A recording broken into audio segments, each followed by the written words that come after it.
Hello friends, welcome to our new YouTube channel new Lakshya tricky classes में मैं राजदेव एक बार फिर आप सभी का स्वागत करता हूं। तो आज हम जिक्र करने वाले हैं विभाज्यता के नियम पर। ठीक देख रहे हैं आप लोग, विभाज्यता का नियम। ये जो विभाज्यता का नियम है आपका, ये कंपटीशन में आपका जो मैथ का जो क्वेश्चन सब होता है, जितना भी क्वेश्चन होता है, अगर हमें सही से विभाज्यता का नियम पता रहे और ऑप्शन मेरे सामने रहे तो हम कोई भी क्वेश्चन को 30 सेकंड के अंदर 20 सेकंड के अंदर में सॉल्व कर सकते हैं विदाउट पेन का। ठीक, तो आज हम उसी विभाज्यता के नियम को लेके आए हैं। आप लोग भी देखिए, आप लोगों को उम्मीद है कि अच्छा लगेगा, और यदि अच्छा लगेगा मेरा वीडियो तो आप लोग सबसे पहले चैनल को सब्सक्राइब कर दीजिएगा, उसके बगल में बेल आइकन होगा उसको भी प्रेस कर दीजिएगा, और चैनल को ज़्यादा से ज़्यादा शेयर कीजिएगा ताकि आप लोगों के लिए हम भी नया नया वीडियो लेके आए। ठीक, चलिए शुरू करते हैं। तो विभाज्यता का नियम में सबसे पहले हम शुरू करेंगे। पहला जो होगा मेरा, दो से विभाज्यता का नियम। दो से विभाज्य, कोई संख्या यदि दो से विभाज्य है तो हम कैसे पहचानेंगे। ठीक, दो से विभाज्यता का नियम क्या लिखा है, संख्या के इकाई अंक पर जीरो या कोई सम संख्या होनी चाहिए। आप देख लीजिए कि इसके इकाई अंक पर जीरो या कोई सम संख्या है, इसके इकाई अंक पर 9 है तो ये तो होगा नहीं, इसके इकाई अंक पर 7 है ये भी सम संख्या, ये भी नहीं होगा, इसके इकाई अंक पर 5 है ये भी नहीं होगा, इसके इकाई अंक पर 6 और 6 तो सम संख्या होती है ना। तो बस लास्ट डिजिट यानी इकाई अंक से हम पता कर लेंगे कि कोई संख्या दो से विभाज्य है या नहीं। क्लियर? तो उम्मीद है कि समझ में आ गया होगा। चलिए आते हैं तीन से विभाज्यता का नियम के लिए। तो हम दूसरा हम लोग देखते हैं, तीन से विभाज्य।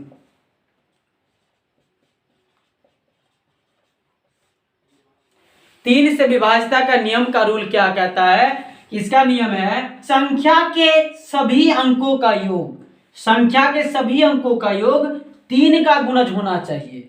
संख्या के सभी अंकों का योग 3 का गुणज होना चाहिए, मतलब 3 के पहाड़ा आना चाहिए, यानी कि 3 से कटना चाहिए। तो आपको क्या करना है, सिंपली ऑप्शन देखना है कि किसका योग जो है सो 3 का गुणज आता है। तो इसको काउंट करते हैं। पहला ऑप्शन 2 3 5 4 9 5 14 3 17, इसको जोड़कर कितना आ रहा है 17। क्या 3 के पहाड़ा में 17 आता है? नहीं आता है, तो ये आंसर इसका नहीं होगा। दूसरा ऑप्शन है 6 2 8 4 12 5 17 6 23, क्या 3 के पहाड़ा में 23 आता है? बिल्कुल नहीं आता है, तो ये भी नहीं होगा आपका। 3 4 7 2 9 5 14 1 15, देखिए क्या 3 के पहाड़ा में 15 आता है? बिल्कुल आता है, इसका आंसर सी नंबर होगा। इसको भी चेक कर लेते हैं। 2 4 6 3 9 4 13 3 16, क्या 3 के पहाड़ा में 16 आता है? बिल्कुल नहीं आता है। तो 3 से विभाज्यता का नियम आप लोग को समझ में आ गया होगा। क्लियर? या नहीं तो एक तरीका और है, अगर आपको जोड़ने में दिक्कत हो रहा है तो आप एक काम ये कर सकते हैं कि या तो 3 का पहाड़ा बनाकर काट दीजिए, कहीं भी जोड़ करके काट दीजिए। जैसे देखिए, तो इसका मतलब हो गया ये।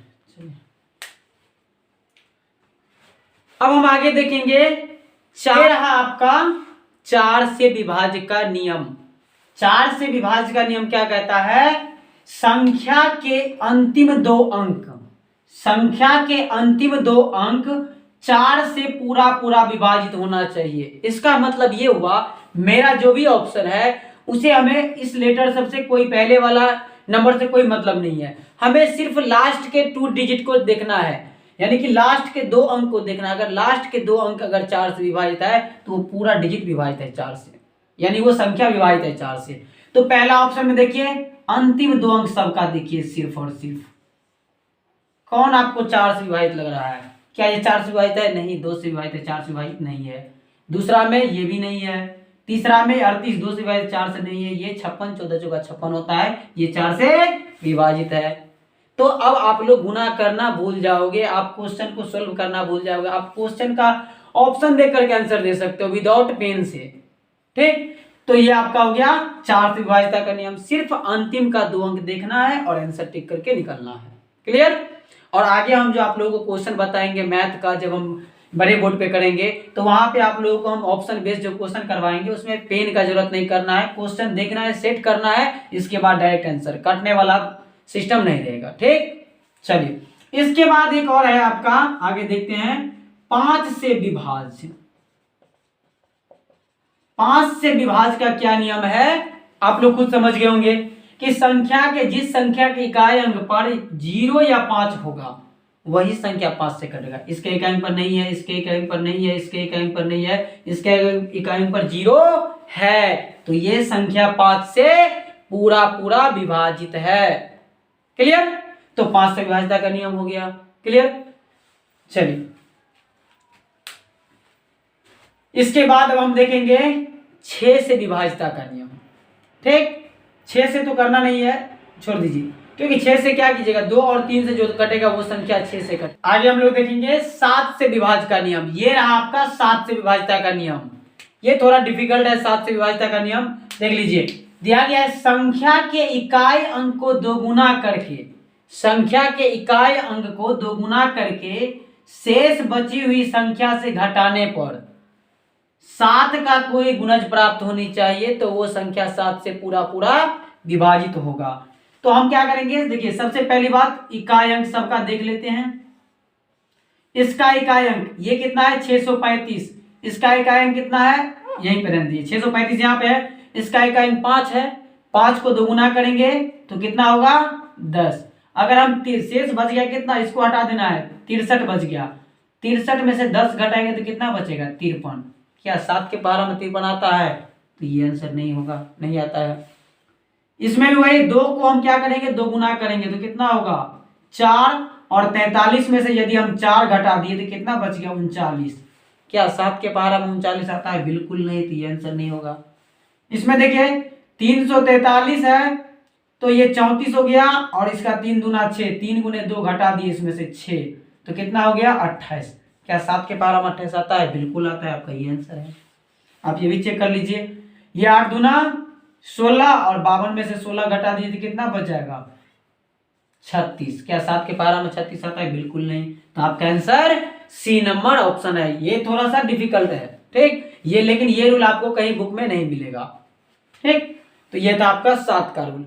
अब हम आगे देखेंगे 8 का रूल। तो ये रहा 8 से विभाजिता का नियम। देखिए क्या कहता है, संख्या के अंतिम 3 अंक, संख्या के अंतिम 3 अंक 8 से पूरा पूरा विभाजित होना चाहिए। यानी जो ऑप्शन आप करेगा उस ऑप्शन का अंतिम 3 अंक आपको चेक करना है कि वो 8 से विभाजित है या नहीं, बाकी लेटर से हमें कोई मतलब नहीं है। ठीक, तो जो 3 डिजिट 8 से कट जाएगा वो ऑप्शन 8 से आपका पूरा पूरा कट जाएगा। तो देखिए पहला देखते हैं, तो 8 64 बच गया, 3 बच गया 36, 8 चौक 32, नहीं कटेगा तो ये ऑप्शन नहीं हुआ। 8 9 72 बच गया 6, 8 64, देखिए ये कट रहा है, ये आपका आंसर बन गया। आप तीनों में भाग लगाइएगा। ठीक, 8 पंचे 40 बच गया 5, तो बच जाएगा 54, तो 8 का में 54 आता नहीं है 8 के 12 में। 8 64 3 34 बच गया, 8 के 12 में 34 आता नहीं है, तो आपका आंसर क्या हो जाएगा, डी नंबर। तो ये था आपका 8 से विभाजिता का नियम। ठीक, उम्मीद है समझ में आ गया होगा।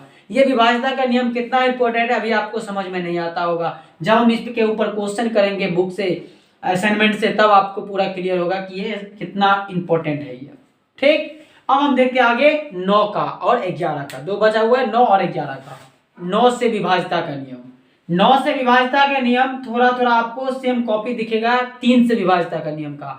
3 से विभाजिता का नियम क्या था, संख्या के सभी अंकों का योग 3 का गुणज होना चाहिए, यानी कि 3 से विभाजित होना चाहिए। ये 9 में क्या कहता है, संख्या के सभी अंकों का योग 9 से पूरा पूरा विभाजित होना चाहिए। इसका मतलब वही बात, सभी संख्या को जोड़ करके देखिए कि कौन 9 से पूरा पूरा विभाजित है। इसको जोड़ रहे हैं, 3 4 7 5 12 3 15 4 19, इसको जोड़ करके 19 आ रहा है, जो कि 3 9 के 12 में तो 19 आता नहीं है। इसको जोड़े तो 6 4 10 3 13 4 17 2 19, ये भी 19 आता है, ये भी 9 के 12 में नहीं आएगा। 5 4 9 3 12 4 16 6 22, 9 के 12 में तो 22 भी नहीं आता है। ठीक, 7 3 10 4 14 5 19 और 8 27, क्या 9 के 12 में 27 आता है कि नहीं आता है, बिल्कुल आता है, तो आपका आंसर डी नंबर हो जाएगा। तो ये डिवाइड रूल आप लोग को समझ में आ गया होगा। ठीक, अब लास्ट है 10 से, तो करना नहीं है, 10 से तो सबको पता है कि जिसके इकाई पर 0 हो वो 10 से कटेगा। ठीक, तो हम आते हैं लास्ट और सबसे इंपॉर्टेंट 11 से विभाज्य। 11 से विभाज्य, 11 से विभाज्य का हम नियम लेके आए हैं। तो ये रहा आपका 11 से विभाज्यता का नियम। और सबसे ये VBI है, VBI वेरी वेरी इंपॉर्टेंट है ये 11 से विभाज्य। 11 से विभाज्यता का नियम क्या कहता है? प्रथम एकांतर संख्या, जिसको हम लोग अल्टरनेट संख्या बोलते हैं, यानी प्रथम एकांतर संख्या का योग एवं दूसरे एकांतर संख्या का, एवं लगा दीजिए, एवं दूसरे एकांतर संख्या के योग का अंतर, यानी प्रथम एकांतर संख्या के योग और दूसरे एकांतर संख्या का योग और दोनों का अंतर 0 या 11 का कोई गुणज होना चाहिए, यानी कि उसका जो अंतर आना चाहिए या तो 0 आना चाहिए या 11 के कोई पहाड़ा में आना चाहिए, तो वो संख्या 11 से पूरा पूरा विभाजित है। हम एग्जाम्पल के तौर पे समझाते हैं कि जैसे मान लेते हैं कोई संख्या लेते हैं,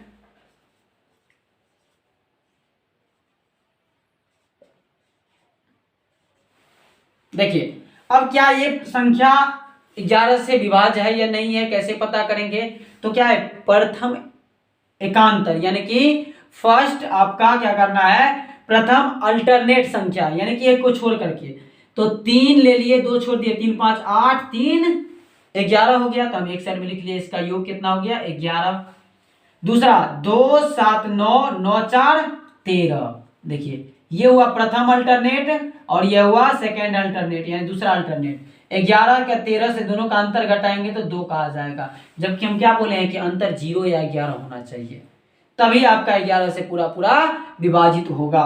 ठीक, तो हम एक और ले लेते हैं, जैसे देखिए अब क्या कैसे आएगा, जैसे लिख लेते हैं हम 1331।